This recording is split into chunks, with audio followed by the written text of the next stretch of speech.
In 1893, during restoration work at Chartres Cathedral, a mason named Etienne Moreau filed a report describing resonance chambers embedded within the stone columns of the nave.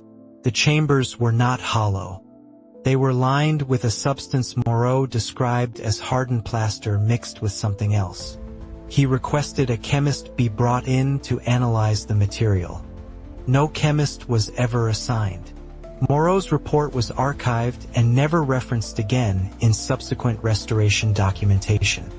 The accepted explanation for cathedral acoustic centers on architectural design.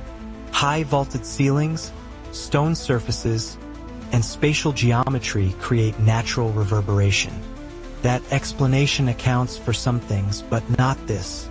It does not account for chambers that were intentionally constructed inside load-bearing columns, or for the material lining them, or for why analysis of that material was requested and then abandoned. The columns at Chartres are not uniformly solid.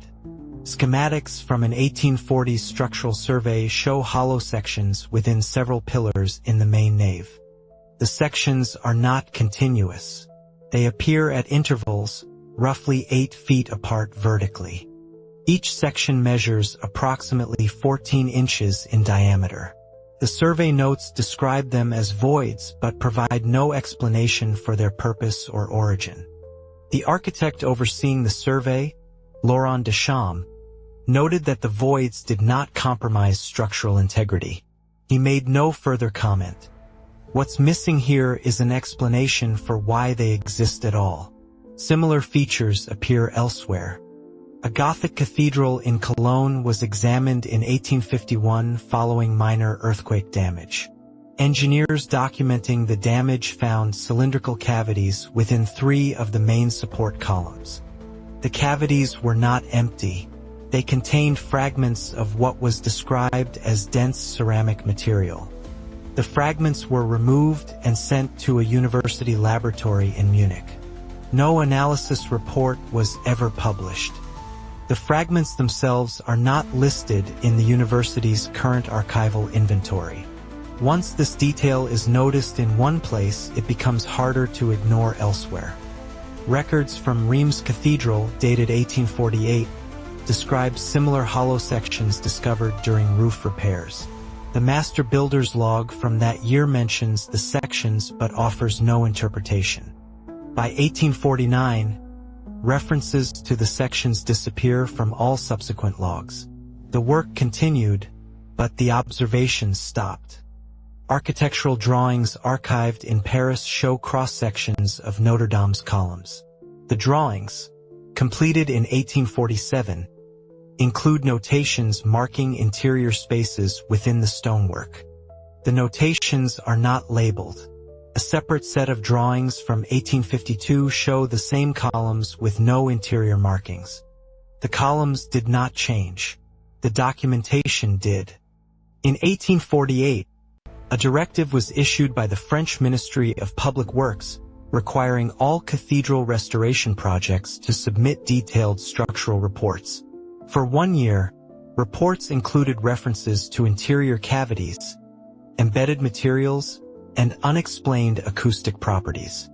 After 1849, such references disappear.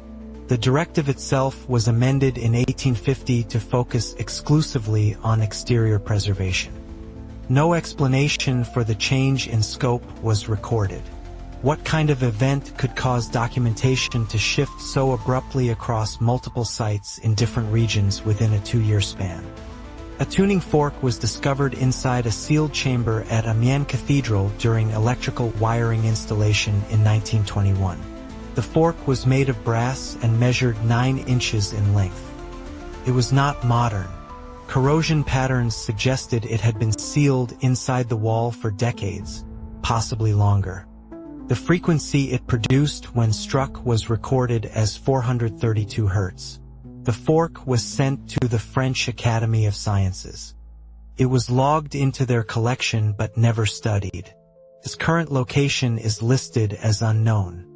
Photographic records from the 1860s show iron grating installed at floor level in several European cathedrals. The grating sits directly above subfloor vaults that extend beneath the main nave.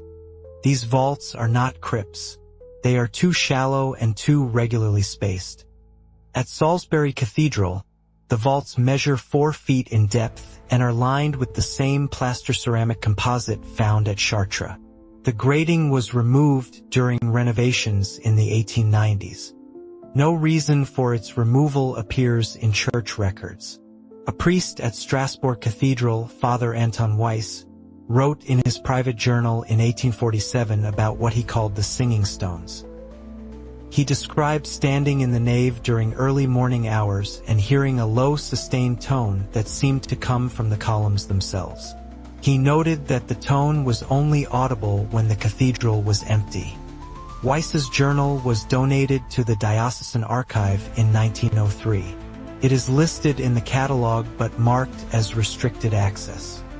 No explanation for the restriction is provided. If the chambers within these columns were simply construction flaws or storage, they would have been filled during repairs. Instead, they were documented briefly, then ignored.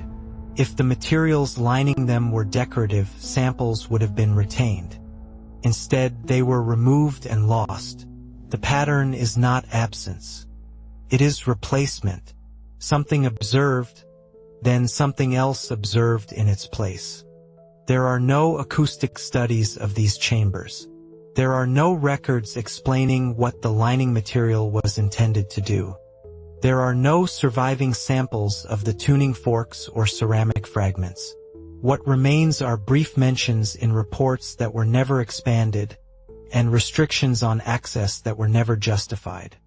The question is not what those chambers were designed to do. The question is why their existence was noted and then erased from ongoing records within such a narrow window of time. If something about this feels unfinished, stay a while. There might be more here than what was left behind.